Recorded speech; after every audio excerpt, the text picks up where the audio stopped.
Hello and welcome to Clarity Education Systems, also known as PMHNPtesting.com.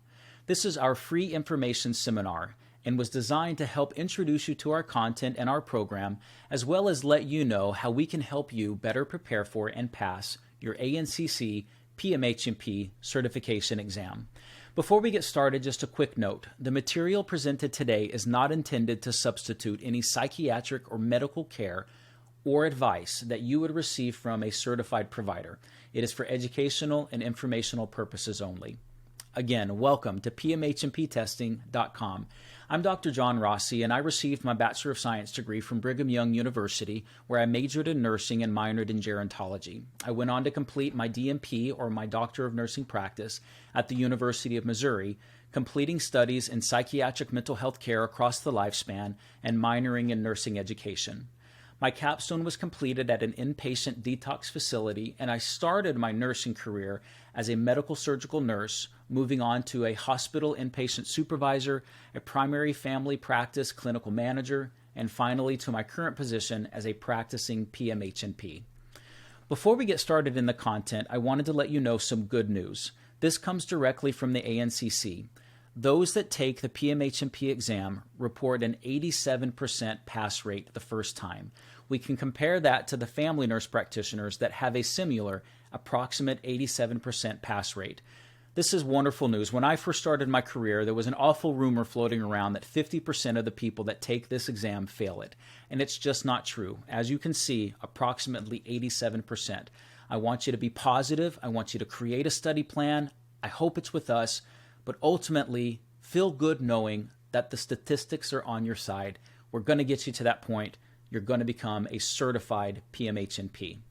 All right, so some key documents that you need to start collecting as you move forward in preparing to take the exam. You do have to start collecting all of your transcripts. Start with your unofficial, send that to the ANCC. You need to download the Validation of Education, or the VOE form. You'll fill it out, send it to your school. They're going to verify your education, send that document back to you, and then you will supply that to the ANCC.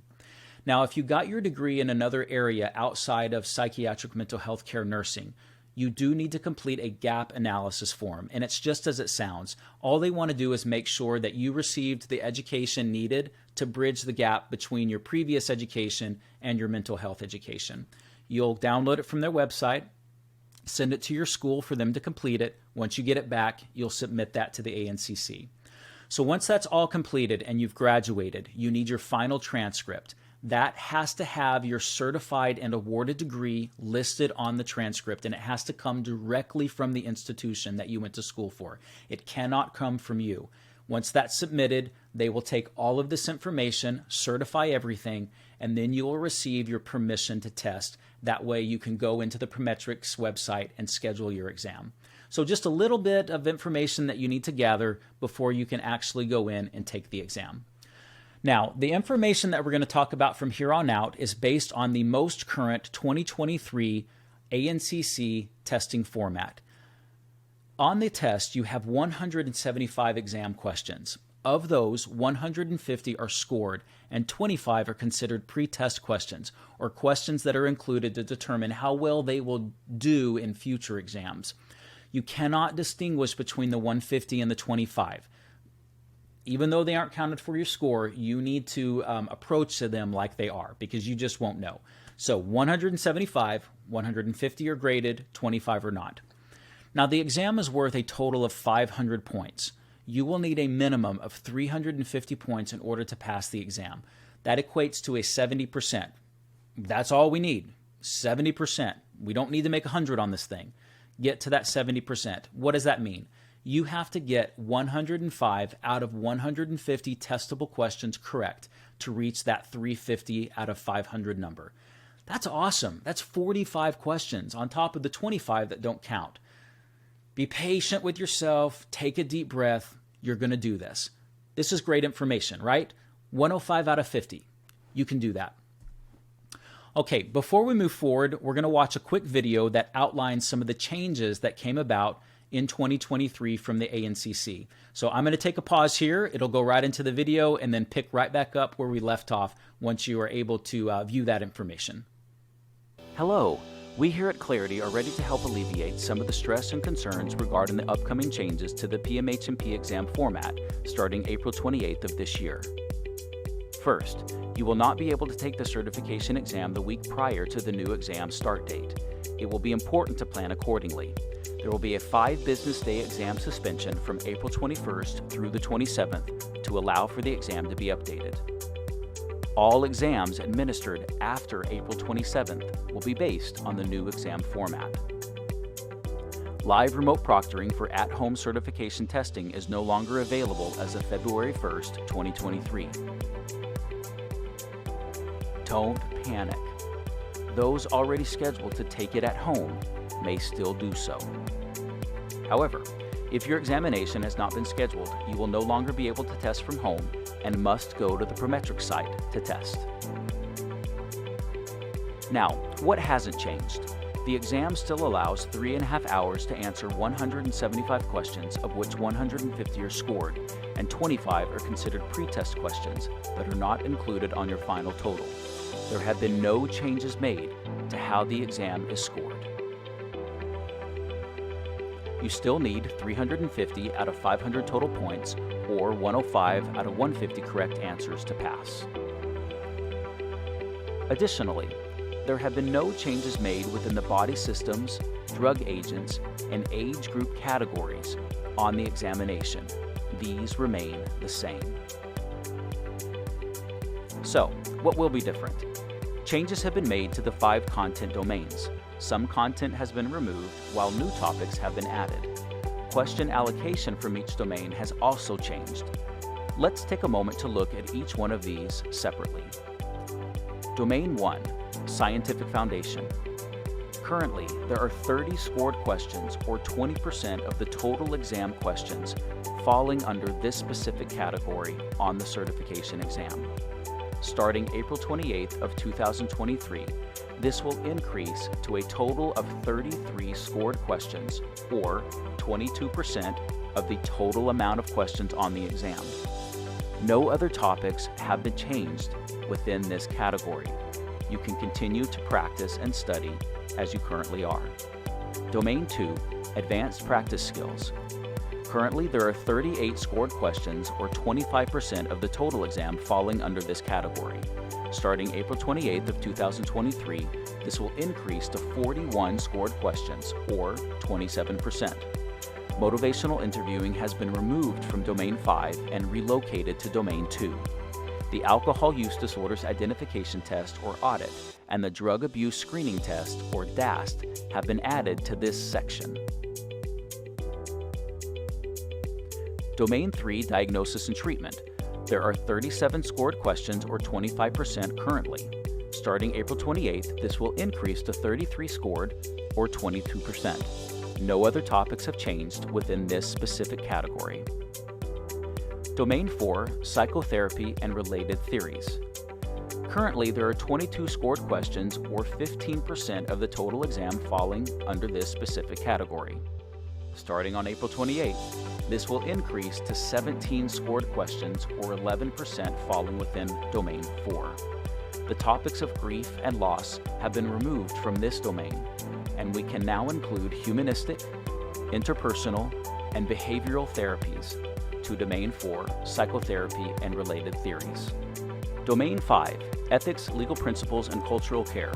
Currently, there are 23 scored questions, or 15% of the total exam, falling under this category. Starting the 28th, this will increase to 26 scored questions, or 17%. Cultural and spiritual competence will move from knowledge to skill within the domain. This includes belief systems, existentialism, social detriments of mental health, risk factors and barriers. Equity, diversity, and inclusion to include specific populations, sexual orientation, and gender identity will be added to this domain. Okay, so as we just discovered, the content as far as the domains has not changed. Scientific Foundation, Advanced Practice Skills, Diagnosis and Treatment, Psychotherapy and Related Theories, Ethics, Legal Principles, and Cultural Care. The number of questions has changed. So just note the previous exam, they shifted a few questions here and there, but ultimately it's all still the same. You have to answer 150, and we're going to move on with our day, okay? Body systems, drug agents, age groups, all the same, nothing's changed. Okay, scientific foundation, advanced practice skills, diagnosis and treatment, psychotherapy, and related theories. This information that I'm showing you here is available on our website, as well as in your study guides, as well as on the ANCC's website. This is the content that you have to be familiar with. This is what is tested on the exam. All right, so I can understand your current mood. You're probably feeling overwhelmed, a little stressed out about all of this material. I was too, and it's totally justified. But this is a marathon. We're going to take it one step at a time. We're going to answer questions. We're going to look at content that's very high yield. We're going to get you to the test date. So don't worry about sprinting there. We just need to take our time and identify the key areas that you need to study in order to pass the exam. This screen is something that we see a lot in our seminars. It's motivational. We need you to know that you can do this. It just takes patience, humility, and perseverance. Get to the point where you feel confident and then go in on the test day and show them what you've got. Prove to them that you deserve to be a certified provider. So how do we do that? How do we succeed on the exam? First of all, you need to be confident. You have or will soon be graduating from a graduate program. You know things. If you don't remember things, that's okay. We're going to refocus them, but you know things. We need to focus on using the ANCC's 2023 test content outline. Gather resources, and then we want to start doing practice exam questions.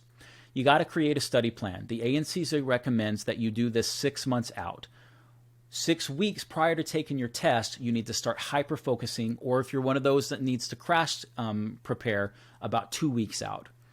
Adapt all of this based on your own personal preferences, what you know works best for you. But you do need to write a plan out, or you can use the schedule that we've created for you. You need to look at it regularly. You need to include breaks in your study, and you need to stay motivated.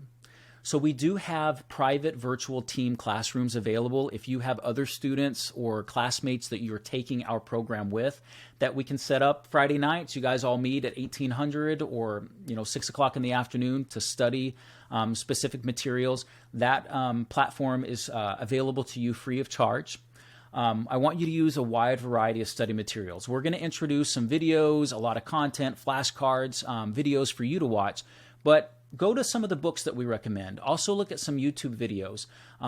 There's some great content out there, and we're going to help kind of focus in on that so you're not just going to the World Wide Web and getting lost in all the information. You don't need to know everything, y'all, okay? You never will. You just need to focus on content that you miss whenever you're taking practice questions and learn how to answer exam questions. That is the key to passing the exam. Knowing the content is good, but knowing how to answer an exam question is better. Test-taking strategies. That is key to passing the exam.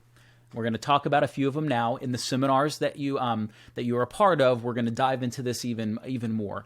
But first, you need to select an answer that is focused on the client. Always, always, always patient-centered, client-centered, focus on the client. Watch for keywords because these are going to help identify what you need to be looking for in your answer selections. The age, gender, diagnosis, length of illness, specific signs and symptoms. Be careful of keywords such as always, never, all, every, only, must, no, except, and none. These are keywords that you need to watch out for in your answers. I don't want to say they're trying to trick you, but they want you to understand that based on this information, only one thing can fit. And so you got to look for that answer. Be wary of keywords such as first, best, priority, assess, and intervene. Okay, those will clearly identify how you should answer the question.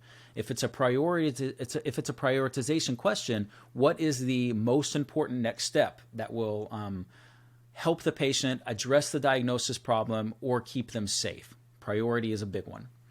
So read the question, try to answer it before reading the choices, and then look through the options. Trust yourself, answer it, and then leave it alone and move on. So what do I mean by that? I want you to rephrase the question into your own words, come up with an answer in your mind, then look at the answers that have been given to you. Find the one that best fits your original thought. It's okay to answer the ones you don't know first and then circle back to the harder questions later, but you have to answer every question on the exam.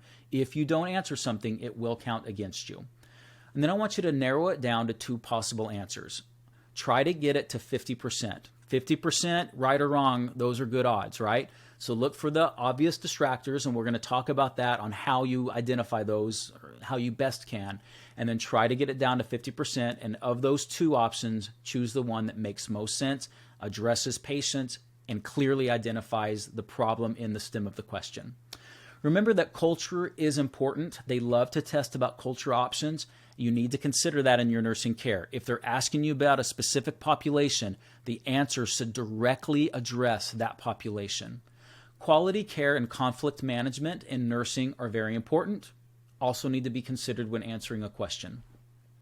So in the actual seminars, what would happen at this point is a practice question would show up on your screen.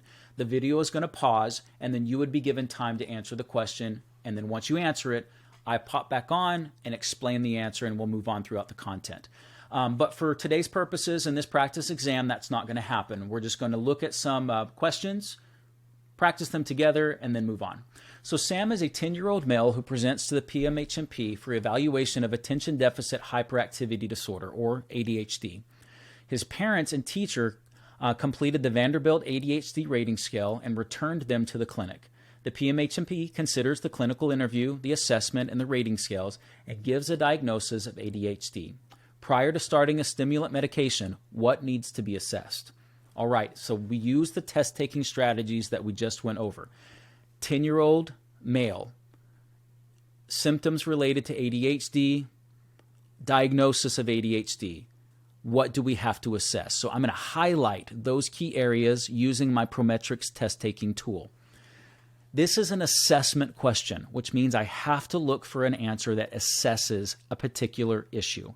So let's go to A. So in my mind, I'm thinking stimulant medication. What does a stimulant do?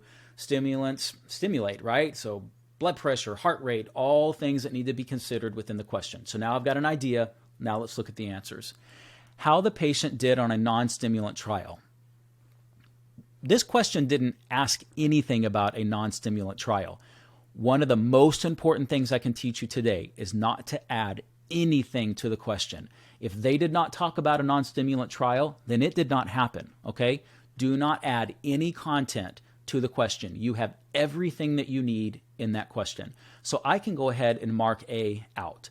B, assess for family history of CVD, cardiovascular disease, and order an electrocardiogram or ECG if present. All right, I'm going to keep this one for now because it says assess, and there's some good content there, so I'm going to keep it.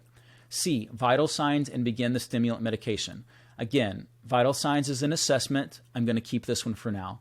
D, assess for a family history of autism. All right, now I know that it says assess in the question answer, but I don't like this one because it's talking about autism. We've already been told that the diagnosis is ADHD, so I can get rid of D as well. So using our test-taking strategies, I have eliminated A and eliminated D, so I'm left with B and C.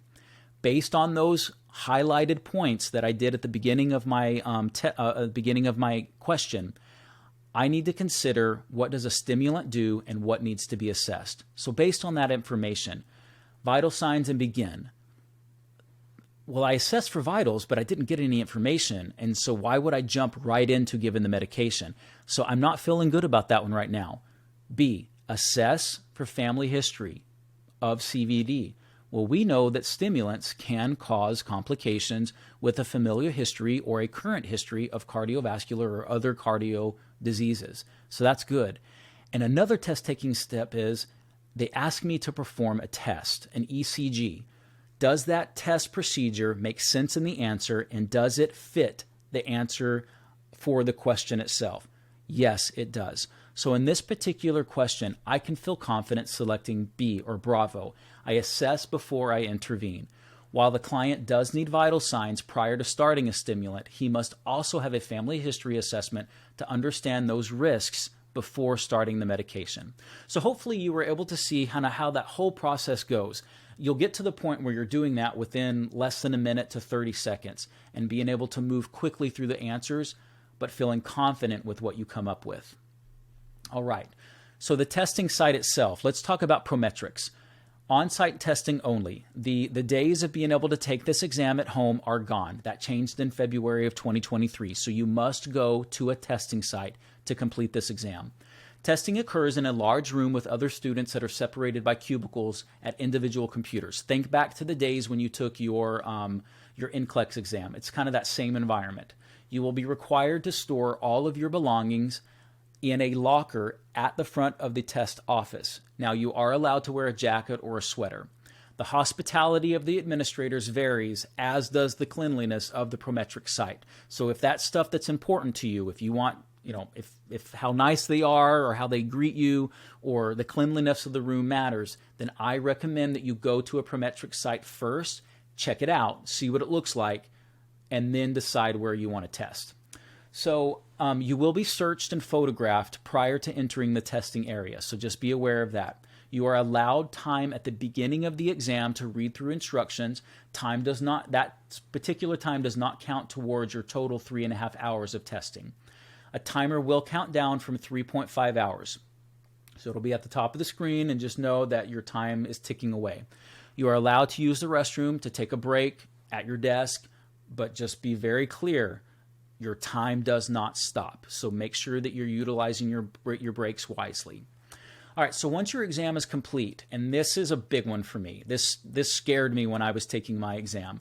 You're going to be asked multiple times if you're ready to finish the exam. So in my mind, I was going to click the last question and I should see a green check because that's what everybody talked about on social media. That's not the case. It's going to say, are you sure this is going to end the exam? Are you sure this is what you want to do? You're going to click yes, and then it's going to ask you again, is this really what you want to happen? Yes, so you're going to have multiple times that it's asking you, do you want to end the exam? So be ready and be sure. The reason why they ask you that is because they want to make sure that you have a second chance to go back and answer any questions that you left blank. Okay? On the side of the screen, it will clearly identify any questions that have not been completed. So take the time to make sure you've answered all of them. You don't want to miss a question simply because you forgot to answer it. Okay, your passing results will be displayed immediately, okay? As soon as you go through those multiple questions of do you want to end it, a small screen will pop up and it will say, congratulations, you passed the exam. It doesn't give you a big green check or that email that everybody posts online. It's very small. You might even panic for a minute thinking, oh, where's my green check? Just read it. It'll say congratulations and you'll move on. If you don't pass for some reason, if it doesn't happen on your first time, there will be instructions to explain to you what happens next and when you should expect a breakdown of the content and what you should refocus your studies on. Once you pass, you'll receive your glorious green check in email format like everybody posts within an email, I would say within 30 to an hour and a half to 2 hours after you leave the Prometric site. But that will be that official green check that you see everybody posting, okay? All right, so some recommended additional resources that we here at Clarity think will help you not only prepare for the exam, but that will help you in your clinical practice later on. So they're worth the money. Obviously, the DSM-5, that's the holy grail for us. We need to know that information, so we recommend that you have it if you don't already. The ANCC produces a series of exam questions called the Practice IQ. You purchase it individually from the ANC's website. Be mindful that they often have coupons that will significantly decrease the amount of money. I believe it's $125, and then it can be cheaper if you have a coupon code. But those are exam questions written by the people who write the exam. So I do recommend that you use it. You're going to get hundreds and hundreds of practice questions here, and they're very similar to those questions. But if you're asking me if I would do it, I would say yes. Okay, and the rest of this are just some books that I highly recommend. The Purple Book, we'll definitely reference that throughout the seminars. But the memorable series, Psychopharmacology, Psychiatry, and Neurology, these are from Dr. Jonathan Hilt. I have spoken with him directly. We use a lot of his materials in our programming because they're just that good. And so I recommend, and he has given us permission to do that, but I recommend that you get his books. I think that you will find them very helpful for the exam and in future practice. A couple of other really wonderful resources are the Clinical Psychopharmacology Made Ridiculously Simple and the Psych Notes Clinical Pocket Guidebook. So all great additions to your study materials. Okay, so that's kind of an overview of the administrative issues that I wanted to talk about. Before we move forward, I just want you to know it's understandable that you're stressed. I'm not going to tell you not to be, but what I want to tell you is when we don't do anything about that stress, that's when it continues to grow and it worsens and we get into panic mode. You got this. We're going to move on to some content material to help you understand what you'll receive in our program that I'm hoping will help you understand how this will be beneficial for your advancement through your preparation and get you ready for that testing date. So in order to do that, we're going to look at drug-to-drug interactions. To me, this was one of the most difficult aspects of becoming a psychiatric mental health nurse practitioner. So I want to hyper-focus on that today. This is an introduction to content. There is definitely more that you will receive in the actual seminars, but this will get you a good idea of what we offer and how we teach. So first things first, when learning about drug-to-drug interactions, we need to focus on pharmacokinetics and pharmacodynamics. These a lot of times will be confused on exam questions. So pharmacokinetics, spelled with a K, this is how the body interacts with administered medications. Quite simply, pharmacokinetics is what the body does to the drug, how your body metabolizes it, what your body does to the drug. Pharmacodynamics, spelled with a D, how the drug, with a D, so pharmacodynamics, how the drug at a very molecular, biochemical, and physiologic level affect the body. So this is what the drug does to the body. So I want you to remember that by pharmacodynamics, spelled with a D, what the drug, spelled with a D, does to the body.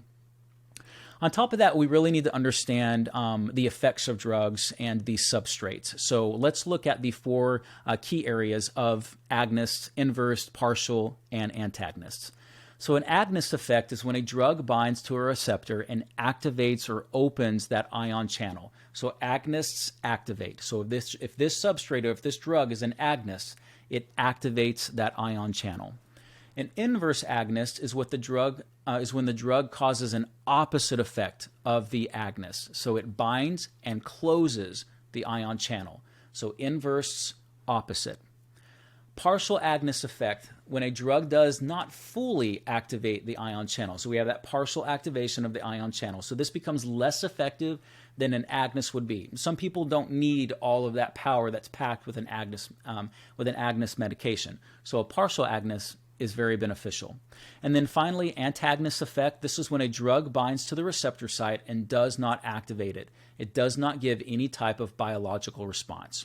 Sometimes that's what we want.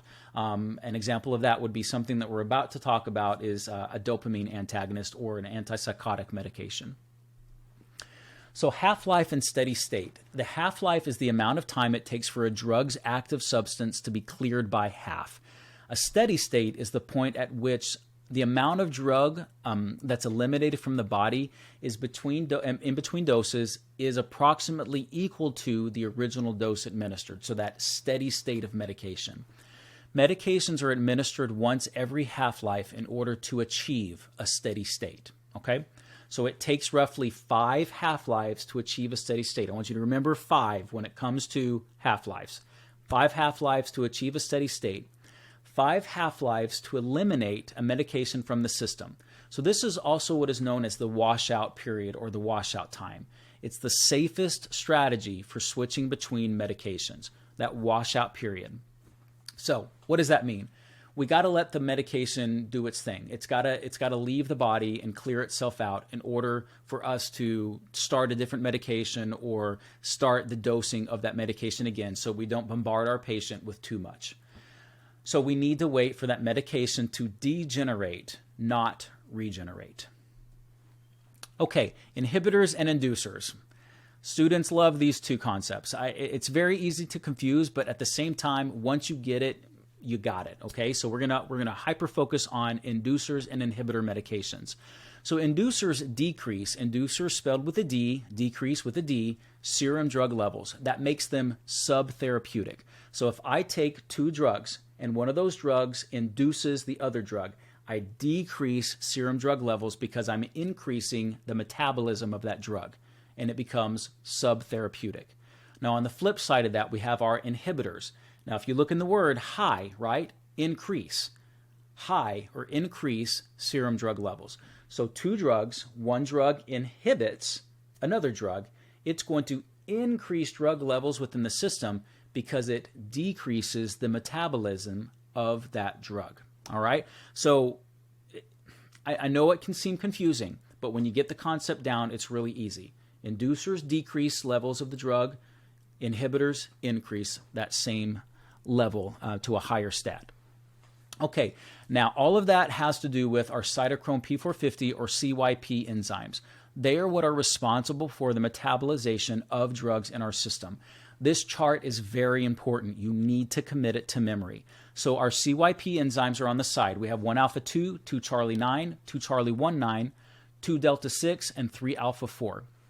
So what does this all mean? So let's look at 1-alpha-2 as our example today.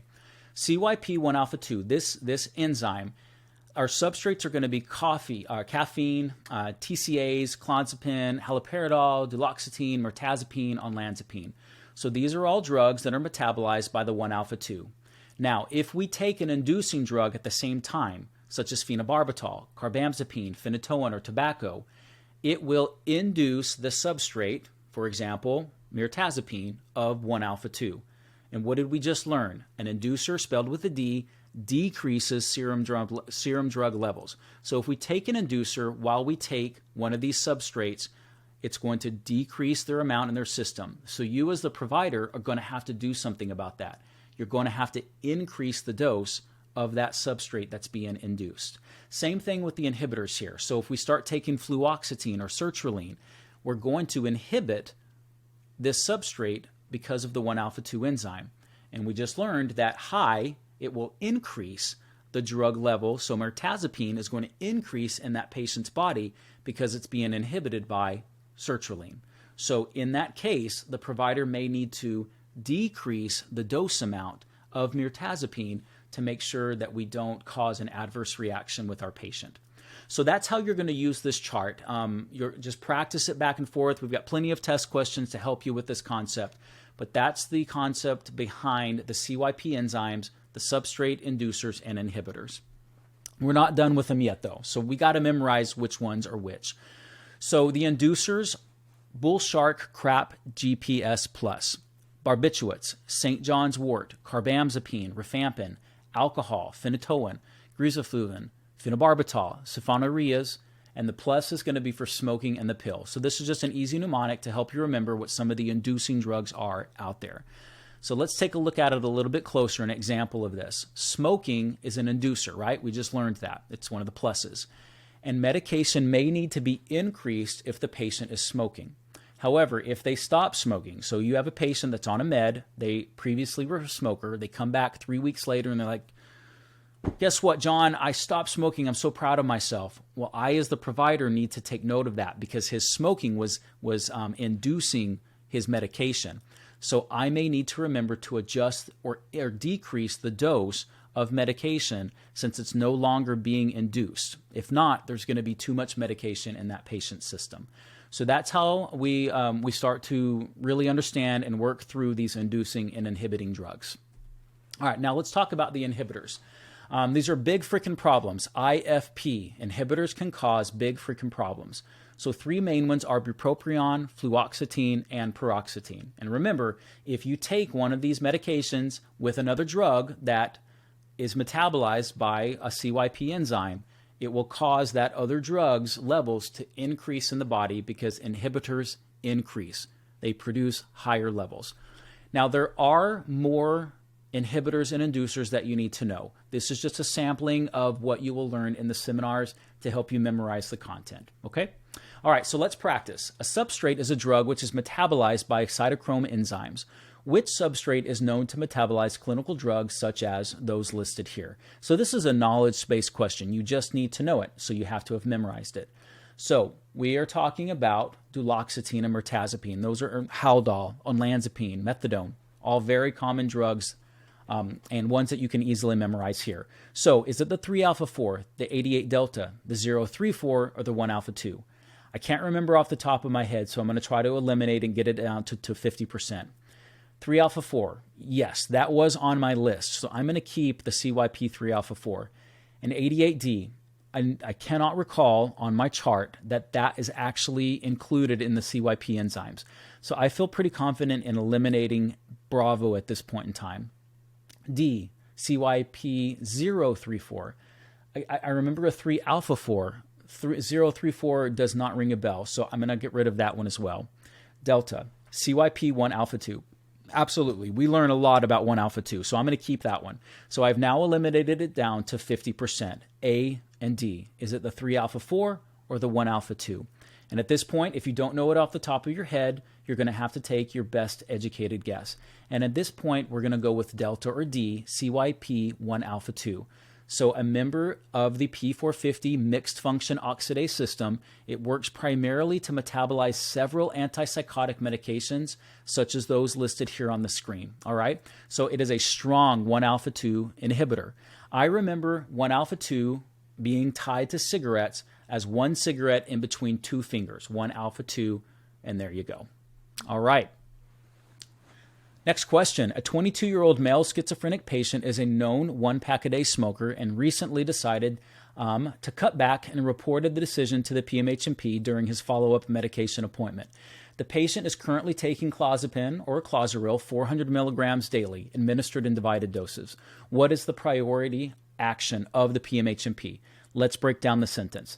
22-year-old male, schizophrenia, smoker, taking clozapine, priority action. Those are the things that I need to highlight and focus in on. So what do I need to do if I have a smoker taking clozapine and they decide to cut back? That's what I'm really asking. I need to increase or decrease or stop something. I'm going to take that knowledge and I'm going to move on to my questions and get it down to 50%. So am I going to A, decrease clozapine, B, increase clozapine, C, discontinue clozapine immediately, or D, congratulate the patient on his accomplishment? All right off the bat, I'm going to eliminate D. It doesn't do anything. While it is a great thing to tell your patient, that is not a priority action. We have a complication here, right? We need to act. So congratulating him, get that one out. We're going to mark D out. Now I'm going to go back to C, discontinue clozaril immediately. Why? Nothing in the stem of my question told me that there's an emergency situation here. It's just given me knowledge that my patient stopped smoking and that I need to do something. I may have an adverse situation if I stop this patient's medication. Nothing in here told me that there's something going wrong or that the medication wasn't working. So I can't assume anything. So I can get rid of C because of the assumptions. C and D are gone. That leaves me with A and B. Do I decrease or do I increase clozapine? So what have we learned? Alpha, tobacco is a P450 inducing drug, and when taken with clozapine or clozaril, will decrease the amount of clozaril required for that therapeutic effect because of increased metabolization of the drug. So let's go back to our bull sharks. So these are inducers. Remember that smoking is an inducer. So we get back to our question here. If the patient stops smoking and we stop inducing clozaril's levels are going to increase again, and then we need to decrease the dose of medication for the patient. That's it. It's as simple as that. Easy way to get through a question and get down to the right answer. All right, so let's move on to another key topic that a lot of people have troubles with, and that's antipsychotic use. This is part of your advanced pharmacology and management of dopamine pathways. So schizophrenia is positively negative. That's how we remember that there are positive and negative symptoms associated with schizophrenia and antipsychotic use. Primarily, we need to remember that schizophrenia and antipsychotics are dealing with dopamine blockage. Blockage in the mesolimbic area of the brain results in decreased hallucinations, delusions, and other positive symptoms. So you need to memorize the 4 dopamine pathways in the brain. Number 1 is mesolimbic. Mesolimbic area is why the patient has positive symptoms of schizophrenia. So because of dopamine in the mesolimbic area, we get hallucinations and delusions. Now, when we block dopamine by using an antipsychotic, we see a decrease in those positive symptoms. That's a good thing for the patient. However, when we do that, when we block dopamine in the mesolimbic area, we also block dopamine in every other area of the brain, and that's where we get our extreme side effects caused by antipsychotics. So blockage in the mesocortical pathway results in negative symptoms of diminished energy, lack of motivation, restrictions of emotions, and alterations in social engagements. So as you can see, we start to have negative symptoms, things that might not have been there before, but because we're taking an antipsychotic and blocking dopamine, the mesocortical area results in negative symptoms. Now, the good news is patients typically see an improvement of positive symptoms before they see symptoms of negativity show up. We also are blocking the nigrostriatal pathway, and this may lead to EPS or extrapyramidal symptoms, such as tardive dyskinesia, Parkinsonian-like symptoms, tremors, muscle rigidity, and difficulty starting and stopping movement. So nigrostriatal is your movement center. That's where I want you to remember whenever you're thinking about movement situations associated with antipsychotic use. Blockage of the nigrostriatal pathway. Okay, and then finally we have blockage of the tuberoinfundibular pathway. This results in decreased FSH or follicle-stimulating hormone, and then an increase in prolactin. So it's that increase in prolactin that results in situations such as amenorrhea, or not having a period for females, gynecomastia, and galactorrhea, so breast milk production or larger breasts. This can happen in both male and female patients. And then finally, sexual dysfunction is also affected in this area. So dopamine blockage, mesolimbic, mesocortical, nigrostriatal, and tuberoinfundibular pathways. Very, very high yield. You must know this part for your exam. Okay, so let's move on to first generation or typical antipsychotics. These block almost all of the dopamine receptors 1 through 5 in the brain. That's why we get all of those major side effects of antipsychotics. Now, second generation or atypicals, they block D2 receptors. However, that is controversial, but we'll leave it in here for now. We have D2 receptor blockage of dopamine when on an antipsychotic second generation. But a key difference here, you got to know this, is that atypicals or second generations block both dopamine and 5-HT2 alpha or serotonin receptors. So serotonin blockage comes into play here as well. So the blockage of 5-HT2 alpha or serotonin may be the reason for increased levels of dopamine in other areas of the brain. So we take the serotonin and we increase dopamine readily available, and so it combats some of the negative side effects that we see when taking an antipsychotic medication. So these are some of your most common first-generation antipsychotics: haloperidol, fluphenazine, clopramazine. These are all located in your flashcards that you'll receive when you purchase the program. Our second-generation or atypical antipsychotics, there's a long list of them. Definitely know each one of these. Don't get hung up on memorizing both of the words. If you can't remember the generic as opposed to the brand name of a drug, that's okay. Know at least one of them. You're going to see both of them listed on the ANCC examination. Now, 3 of the atypical antipsychotics that I do want to point out are ziprasidone, aripiprazole, and lurasidone, also known as Guiadon, Abilify, and Latuda. These 3 medications are known as our ZALs, our ZAL. And we remember Zal and that she's a skinny gal. So these 3 medications are second generations and have fewer instances of weight gain. So the ZALs, the ZALs, ziprasidone, aripiprazole, lurasidone, the ZALs, she's a skinny gal, less incidence of weight gain when on those particular medications. So that's super important if you have a patient that's non-compliant because they're gaining weight, or if you have a patient that already has metabolic complications and they are worried, or you're worried and concerned about a patient gaining too much weight on a medication. Okay, we cannot talk about antipsychotics without mentioning neuroleptic malignant syndrome, or NMS. You will see this on your exam. It's caused by adverse reactions to antipsychotic use. Those are a couple of examples. Haldol is very notorious with this. Most common with the first generation antipsychotics, causes extreme muscle rigidity and mutism. I want you to remember M&Ms, muscle rigidity and mutism. The provider will need to monitor certain things with this patient with NMS. 1, increased CPK. So this is caused by muscle destruction, increased CPK. Myoglobinuria. This is caused by rhabdomyolysis, myoglobinuria. increased white blood cell count. So your WBCs are increased because of leukocytosis.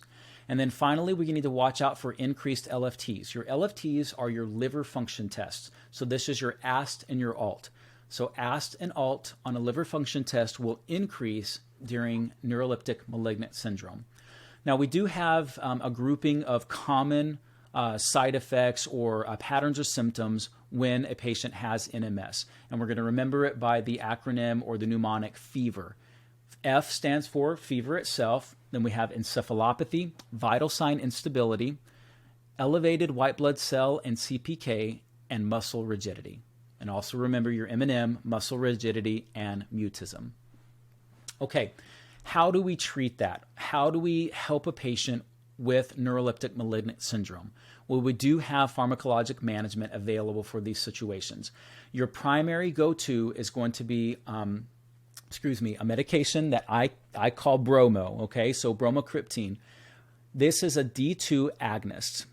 We administer also dantrolene or Dantrium for extreme muscle rigidity. But primarily when we talk about neuroleptic malignant syndrome, bromo is going to be your go-to. If it talks about muscle rigidity, then you would move on to dantrolene. An easy way to remember this is by, bro, you've got NMS. Dan, relax. I'll be fine. Bro for bromo as your primary medication, Dan for dantrolene as a muscle relaxant to help the patient feel better if they have NMS. And then obviously we're going to want to look and focus in on that medication as well that caused the NMS. We may need to stop it, change the dosage, or start a different medication. Okay, let's go ahead and practice this one. I want you to pause the video and try it yourself. And when you're ready, go ahead and start again. Okay, so if you paused it and we're ready to start. A 25-year-old male patient presents to the mental health clinic with complaints of gynecomastia following initiation of antipsychotic medication after an acute psychotic episode in an inpatient treatment facility. So the nurse practitioner understands that this is likely caused by the medication's effect on which area of the brain. Okay, so 25-year-old male, gynecomastia. We know he's got psychotic episodes, went into therapy for it, and was prescribed that medication. So having that information, I need to start going through my brain. What causes gynecomastia to occur? I've got the pathways of the brain, mesolimbic, mesocortical, tuberoinfundibular, nigrostriatal. So those are what I'm going to be looking for that. Maybe I can't recall off the top of my head. Well, okay. Unfortunately, those are the four answers that they provided. So we weren't able to knock any two out yet. So let's go through them and think about it. So I know that one of those areas is the cause. Is it the tuberoinfundibular? I recall that the tuberoinfundibular does what? It changes follicle stimulating hormone. It increases prolactin. So I'm going to keep that one for now. That might be an option for me. Mesolimbic, mesocortical. I remember that those are both associated with positive and negative symptoms of schizophrenia. Not really what we're talking about in this question. So I can eliminate B and C right off the bat. And then we get to D, the nigrostriatal. I remember that Dr. Rossi said nigrostriatal is involved with movement. So I'm going to get rid of delta. And that only leaves me with one option. Even if I was a little confused about it before, I can only choose the tuberoinfundibular pathway. Okay, so as you'll see, A is our answer for tuberoinfundibular, based on the reasons that we just talked about. If you can clearly identify what each of those pathways do and why you have symptoms associated with it from antipsychotic use, you're going to get these questions right every single time. All right, so now let's go over some helpful tools. That is just a sampling of the information that you'll get. Both of those previous sections that we just went over are part of our first seminar. The first seminar has got a lot of information points. It's definitely one of the seminars that people find most helpful within that scientific foundation realm. So some helpful tools are the flashcards. A majority of my students report to me that the number one thing that helped them pass this exam were the flashcard content. You have it's probably up to almost 2,000 flashcards. And I know that may seem overwhelming, but you're going to work through them and eliminate flashcards as you memorize them. So the hope is right before your exam, you've got barely any that you're using. But this is an example of the medication flashcards. So information points to remember, some of the side effects that you need to consider. And I love the caution and the monitoring points that are on the cards. Those are great test-taking concept points that they can use on the exam. So flashcard, these are going to be for more of your content, whereas previously it was medications. So for example, what things do you need to remember about ziprasidone? Well, I need to remember that it can cause hypotension, sedation, dizziness, and QTC prolongation. What about risk factors associated with abusers? Exposed to violence at an early age, low self-esteem, social isolation. So you can see how you're going to get a lot of material just by using these flashcards. What I like to do is print them off. They do come in an electronic format. They are annotated to your particular account. So as you download it, it's tagged with your information. You can print them as many times as you need to for your own personal use. I like to fold them in half, glue or tape them together, and then cut down each one of those card lines. And then you've got a whole stack of cards that you can use, put them in a Ziploc baggie, take them everywhere that you go. But flashcards, super beneficial and a major part of our program. Okay, another big help is the cheat sheet. So after you start your test, as I told you at the beginning of this information seminar, you're going to have 20 minutes to go through the exam instructions. These instructions go over the length of the exam, timing of the exam, how to progress through the exam, how to use the hotkeys. You're going to be able to highlight keywords on your exam, okay, which is a really helpful tool. The 25-year-old male, use your tool to highlight it. On the side, it'll let you annotate questions that you want to come back to, that you skipped. So these are all great tools to use on the exam. So it's going to, and a big one too, is allowing you to X out. Or put a line through an answer that you don't want to consider anymore. So great for using it whenever you're trying to get an exam answer down to 50%. You can click on it and one line through it, and then that way you don't have to consider it anymore. So great tools to use. That's going to be part of your 20 minutes. It's not going to take you that long, plus I've already taught it to you. So you already know that those tools are there. Use that 20 minutes to data dump information onto your whiteboard that you're going to get at the testing center. So once you finish, take a moment to write that stuff down. This cheat sheet is going to help facilitate what information you should jot down on your whiteboard that you get in the testing site. You'll learn about each one of these topics throughout the seminars, and as they pop up on the cheat sheet, I'll remind you to, hey, grab your cheat sheet, you want to remember this. So you need to memorize the cheat sheet and then practice filling it out as many times as you can using the additional fill-in-the-blank sheet that we give you to help prompt your responses and get you to the point where you're doing it without using the cheat sheet blank form as well.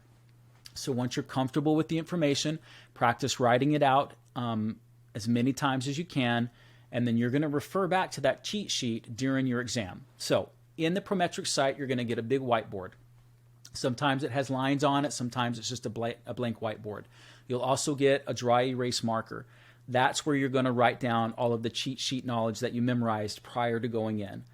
Things like Erickson's stages of development, some of the MMSE point ranges to help you know when that patient needs to get treatment. So all very key points. We're going to go over them right now. I want you to have a printed copy of this cheat sheet with you throughout each one of the seminars when you join us. So you can see on the screen here, we've got the MMSM, the MMSE, the SLUM, the HAM-D, COWS, SIWA, Erickson's. This is page 1 of the cheat sheet. On the second side over here, this is the blank version so that you can use it to start practicing filling in and memorizing that content. Here's page 2. We've got Piaget's, Freud, and BMI. You can add whatever else you want to this. Make it your own, but definitely memorize these key points. Okay, so now moving on to the schedule. You received a copy of this whenever you purchase it, and the schedule will help you organize and keep you from getting stuck in your process. If you need to alter it, definitely feel free to do that. Everyone's journey is different. But as you see, we have a 6-week option and a 2-week option, depending on how you like to study. One thing I want to point out is that I've included rests in your study program. You have to take a break or you're going to burn out. We use the ANCC test IQ questions, we use the Purple Book, we use the seminar review questions, and then we use our practice exams. The only thing that will be different on here is an additional 3rd exam that is coming out. And if you're watching this after February 28th of 2023, it's already included in your program. I just want you to be exposed to as many practice questions as you can. All right, and that leads us to just a couple more practice questions today. I want you, again, read it with me, pause the video, attempt it yourself before going on to the explanation. And just keep in mind that when you're taking the actual seminars, the video will pause for you and will pop up, and it will be an interactive experience. All right, so what do I want you to remember? Don't panic. If there's anything I can get stuck in your head, as Dr. Rossi said, don't panic. I've got this, because you've got this. All right, strategies to consider. Narrow it down to 2 possible right answers. Culture is important. Quality of care is important. Conflict management, we have to overcome it. See the root action. Is it assessing? Is it intervening? And then match it to the answer within that action. Be wary of those absolutes, all, nothing, everything, because they are usually wrong. Critical thinking is important. If asked to refer or consult with someone else, it's most likely not the right answer. You are the authority now. You're the nurse practitioner. Nurses have a hard time sometimes with these type of questions because they want to refer back to the next step in their chain of command. You are the next step. So make sure that you don't refer unless it makes sense to do so. For example, this is a neurology, situation, and you're not qualified to answer it. It's outside your scope of practice. That's when it would be appropriate to send it on to a referral. But in that same scenario, if it's about giving an antipsychotic medication and treatment, you're not going to refer that out. You're the one who's going to do it. Safety for the patient and others is usually the right answer. So anything safety, you can feel confident about that. If you see initially in the stem of the question, then refer back to the ADPI process and then address the same phrase about the question's stem. So you're going to use ADPI throughout your process. Evidence-based is massive. If the question is asking you what is the best option therapeutically for this patient, I would be looking for an answer that talks about how evidence-based has shown, or based on the evidence, those are good test-taking mega points. Choose it because it's probably the right answer. And then, like I said before, use those Prometrics tools. Highlight the keywords, cross out the words and the answers that you don't want to consider anymore, and then bullet point it or note it on the side if you need to come back and answer it later. Okay, question number 1. A new 48-year-old male patient presents to the PMHNP's clinic for an initial appointment with complaints of irregular heartbeat, shortness of breath, and dizziness. During his interview, the PMHNP notes mental health history of depression and obsessive compulsive disorder, or OCD. Which medication discovered during medication reconciliation does the PMHNP consider as the cause of his current signs and symptoms? All right, pause it now and try to use your test-taking strategies and come back and push play, and we'll go ahead and start again. Okay, so a 48-year-old male, 48 and male, I'm going to highlight those two points. I'm going to highlight the symptoms: irregular heartbeat, shortness of breath, and dizziness. He's got depression and obsessive compulsive disorder. So I'm going to stop there, right? That's really the key things that I need to know. So of those things, what medication do we typically see a patient that has depression and OCD taking? That's what I'm going to be thinking about. What could he be taking that would cause these type of symptoms? Well, first of all, I recall that SSRIs and SNRIs are typically given for depression and OCD in a patient. So that's what I'm going to go with whenever I look at my answers. So Lexapro, okay, I'm going to keep that one. Paxil, I'm going to keep it. Celexa, I'm going to keep it. Wellbutrin, I'm not going to keep it. Okay, that is not one of my 2 that I considered to be the culprit.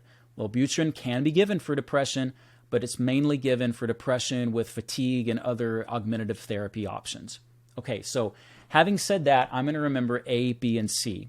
Is it Lexapro, Paxil, or Celexa? If I don't know it off the bat, I've at least gotten it down to 75%. I'm going to make a best educated guess. But one thing that I want you to get in your minds today and never forget is that Celexa can cause abnormal changes in electrical heart activity at doses greater than 40 milligrams per day. So our max dosing of Celexa for an adult is 40 milligrams. For a geriatric patient, we need to be even more careful. So our max dosing for geriatrics is going to be 20 milligrams. But for this particular test question, Our irregular heartbeat, shortness of breath, and dizziness is most likely being caused by a medication for depression and OCD, Celexa. Question number 2. Following 2 months of psychotherapy, the provider, patient, and her parents decide it would be beneficial to initiate pharmacological adjunctive therapy. Which of the following medications would be appropriate for a 15-year-old female patient with a known history of depression? Okay, so let's identify our keywords. Pause the video, come back when you're ready to go. Okay, so psychotherapy, 15-year-old female, they want to start adjunctive therapy because of depression. So those are the things, that's what I have in my head. They've tried therapy, now we need to give her medication. She's 15 years of age. That age is going to matter.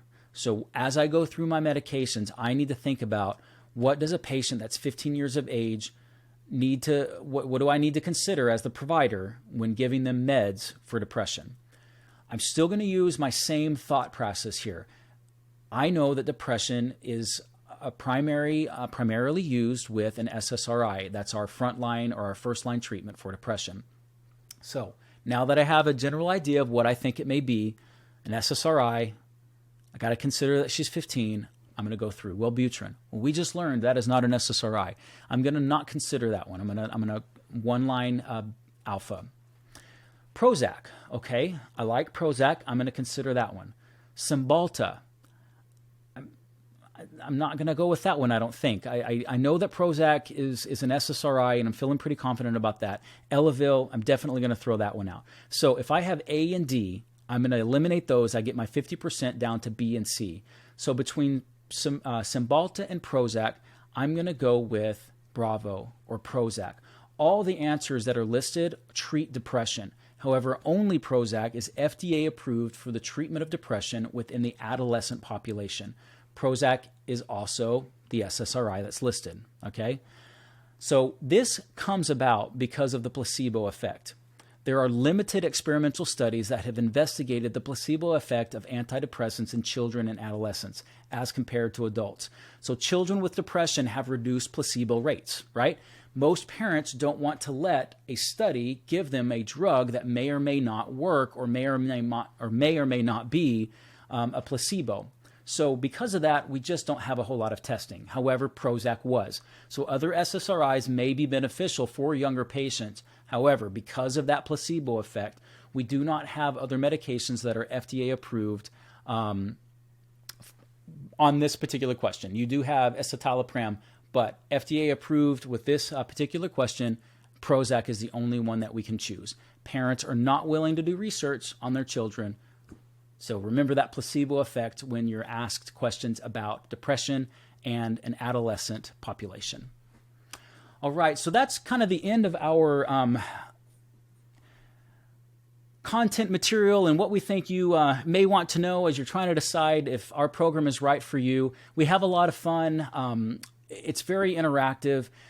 You can text, call, write, do a face-to-face on Teams. So there's a lot of options for you. We just want you to feel empowered and really excited about getting this done and moving on to your certification and moving on to being a practitioner. So with considering that, I know there's a lot of questions about pricing, so we're going to run through that really quick. The program is designed for 6 or 2-week completion.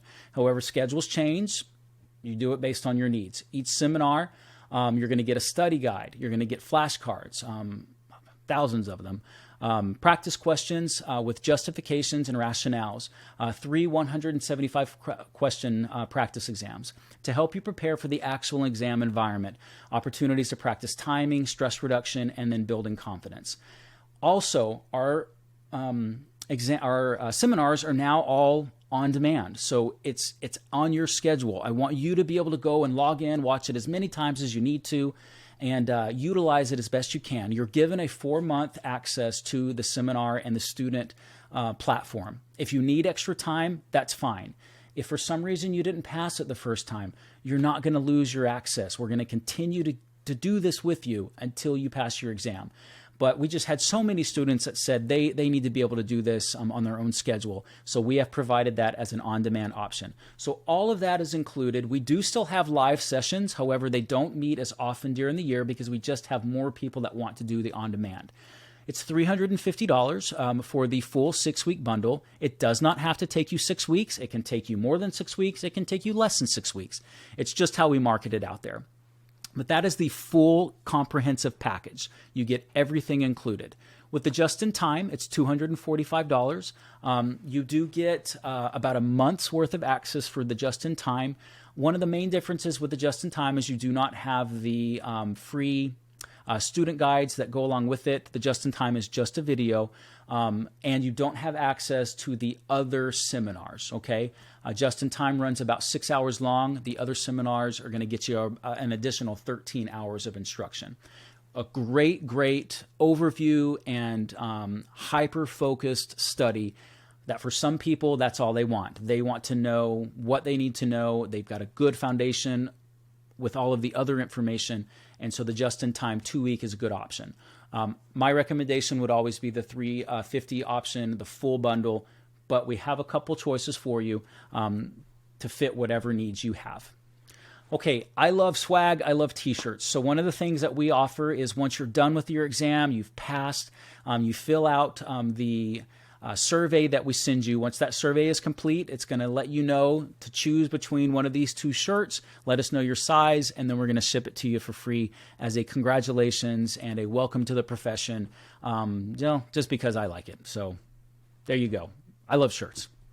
Okay, there is so much more in the seminars. There is a lot of information to go over, but it's very, very structured, very formatted, just what you need to know. And it's going to help prepare you to pass your exam and move on with life, okay? I'm so excited to be a part of this with you. I want to make sure that it's affordable. This is cheaper than anything else you're going to find out there on the market for the amount of material that you get. It's just, I have not found anything else out there like it. But to that end, because you sat through this seminar and this information, I want to give you an additional discount on top of the already great price that it is. So please include GoClarity, it can be capitalized or lowercase, doesn't matter, as your discount code when you're checking out, and that will get you a 10% discount on anything on the website. And it works for the full $350 full course program. But that's GoClarity for your discount code to get you through and to help you a little more financially. Thank you for being here with us today. Again, I'm Dr. Rossi, John Rossi. It's a privilege to be a part of your process and a part of your journey. I just want to do whatever we can to help you feel confident and comfortable moving into your certification test day. To that end, please write me, text me. You can send me messages on Facebook, on Instagram. You may hear another person's voice or see another name pop up there. His name is Dominic. He's going to be helping us with a lot of our correspondence, but if you need me, I will be the first person that he sends you to, and I am just ready and willing to help out wherever I can. I'm excited for you. Congratulations on either completing your program or by graduating soon. You've got this. It's going to be a wonderful experience, and we hope to see you soon in one of our online and on-demand seminars for Clarity Education Systems and PMHNP testing.com. Thank you so much. Bye-bye.